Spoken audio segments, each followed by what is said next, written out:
ನೋಡಿ, last year ಈ ಟೈಮಲ್ಲಿ ಮಳೆ ಬಂದು ನಮ್ಮೂರ ಕೆರೆಯಲ್ಲಿ ಅರ್ಧ ನೀರು ತುಂಬ್ಕೊಬಿಟ್ಟಿತ್ತು. ಈ ವರ್ಷ ಎಲ್ಲೂ ಸ್ವಲ್ಪ ನೀರಿಲ್ಲ, ಫುಲ್ ಖಾಲಿ ಆಗಿಬಿಟ್ಟಿದೆ. ನೋಡಿ, ಫುಲ್ ಎಲ್ಲ ಬೀಟ್ ಹೊಡೆದ್ಬಿಟ್ಟಿದೆ. ಅಷ್ಟು ಬಿಸಿಲು, ತುಂಬ ಬಿಸಿಲಿರೋದ್ರಿಂದ ಬೇಗ ಖಾಲಿ ಆಗಿಬಿಟ್ಟಿದ್ದಾವೆ ನೀರು.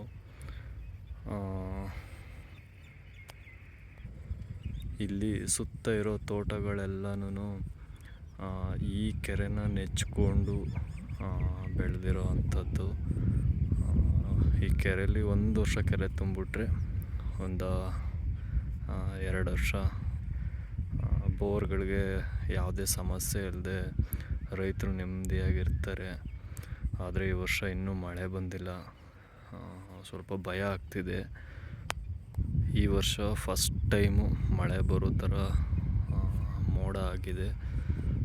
ಈ ವರ್ಷದಲ್ಲಿ ಇದೇ ಫಸ್ಟು ಮಳೆ ಬರೋ ಥರ ಮೋಡ ಆಗಿರೋದು. ಇವತ್ತು ಮಳೆ ಬರುತ್ತಾ ನೋಡಬೇಕು.